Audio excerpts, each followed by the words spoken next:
So this is the nature of a human being. Whatever you're deprived of, you think that is the highest thing. Whatever you don't have, looks like at that moment, that is the highest thing. If you have not eaten for 2 days, food will be God, yes or no? No? Yes. If you don't understand this, close your mouth, hold your nose like this for 2 minutes. Will you ask for air or God? Air. God comes and says, you want me or air? You'll say, hell with you, I want to breathe. Because whatever at that moment you're deprived of, that takes on enlarges itself in such a way, it blocks everything out. Or in other words, when you're in any state of compulsiveness, you don't see anything the way it is, it gets exaggerated.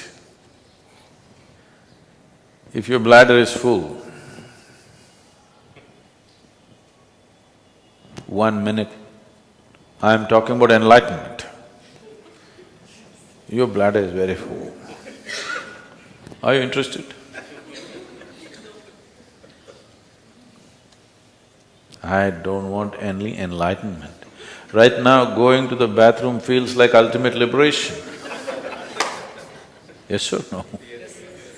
So just about anything, when you're in a state of compulsiveness, you don't see anything the way it is.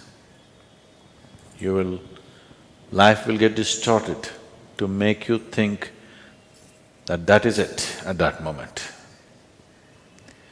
So like this, human life passes from one compulsive state to another, never allowing yourself that little bit of space where you could see things the way they are.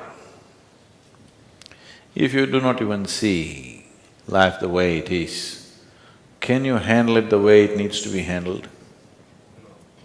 It doesn't arise, isn't it? If you don't see things the way they are, you can never handle it the way it needs to be handled. Because of this, in many ways, individual human lives and whole societies have become distorted humanity. When I say distorted, it's normal, I mean normal.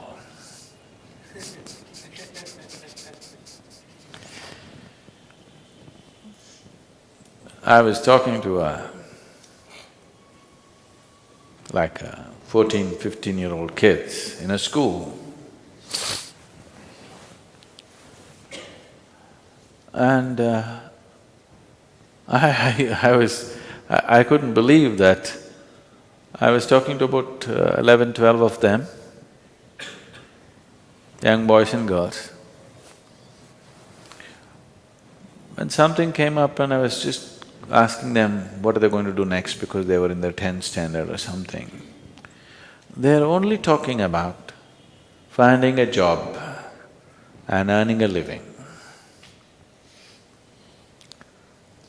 I couldn't believe this because my whole life I never thought of earning a living.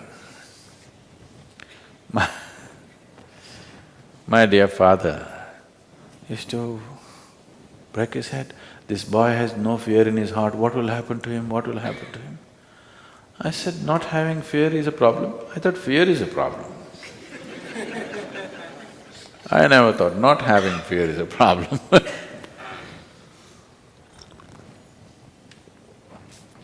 So, according to the dictates of the divine, I was supposed to become a doctor because my father is a doctor. At the age of 10, I told him, no, that's one thing I'm not going to be, I'm not going to be a doctor.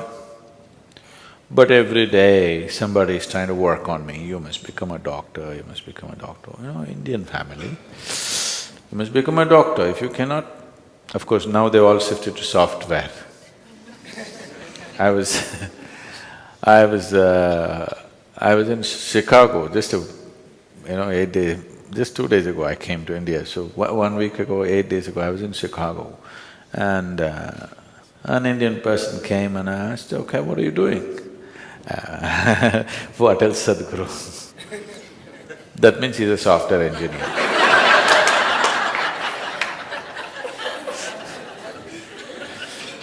There was a time if you said what else, you were a doctor. Now if you say what else, it means you're a software engineer. It is not because they're phenomenally interested in human physiology they became doctors, not because have an electronic this thing they became a software engineer, just to earn a living. Is it not important? I'm not saying it's not important, all I'm saying is, even an ant, which has 1/1,000,000th of your brain, is capable of earning a living. What's your problem with such a big brain? Why I'm saying this is, this idea, this horribly limiting idea has been imposed into our youth that you must earn a living and that's the biggest thing. With this big brain, earning a living is actually a problem on this planet. I know everybody's been conditioned to believe that. It is not so, I'm telling you. It is not so. Earning a living is a petty thing for human consciousness, but unfortunately, whole humanity is investing all its energies and intelligence in just earning a living. If this one thing does not change in the world, that… I'm not saying one should not, all I'm saying is, it need not occupy the entirety of human consciousness to earn a living. If you put one little finger to work, it'll earn a living. It's capable, this is capable of that. All human genius has been smothered to death simply because everybody is thinking how to earn a living, how to earn a living, The moment they can earn a living, they will sit down and become fat.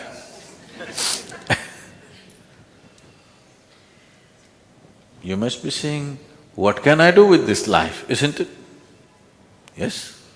You must be saying, what is the greatest thing I can do with this life? Because one day you'll fall dead, do you know? Do you know you'll fall dead one day? So before you die, whatever is the peak possibility for this life should happen, isn't it? I earn my living, I earn my living. This is a big pride. Why don't you see every insect, every worm, every bird, every animal, every creature on this planet is earning a living? What is there to be so proud of about I earn my own living? Everybody's earning their own living, isn't it? Only human beings are making a big issue out of it. Too big a issue. When I look at it, how human intelligence has been sacrificed at the altar of earning a living is unbelievable. How many things human beings could have done, how many incredible things they could have done, but instead of that, they're earning a living.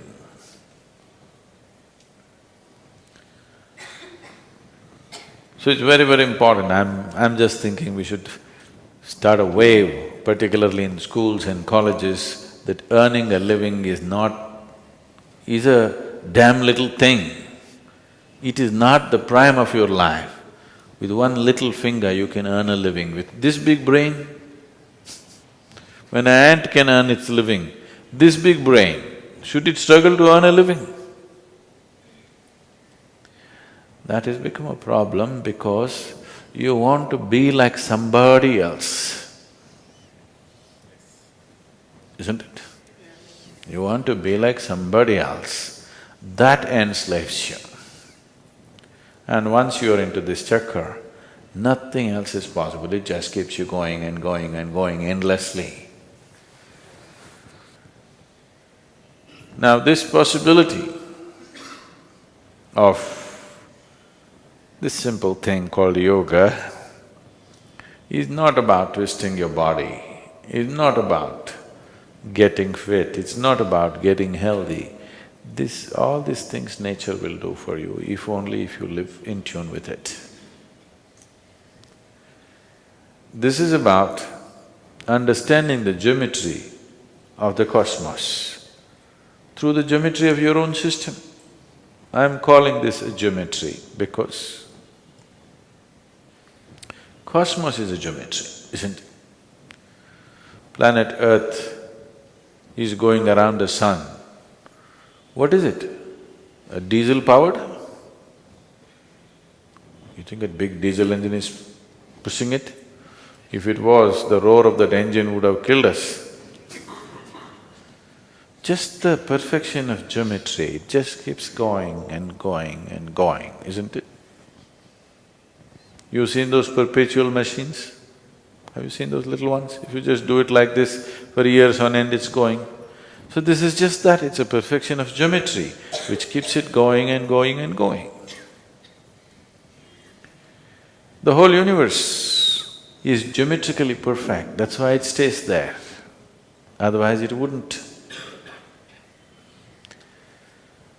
And if you learn to hold your body in a certain way, if the geometry of your body is in alignment with the geometry of the rest of the creation, suddenly you will find there is a rapport which will allow you can download the whole cosmos into this one.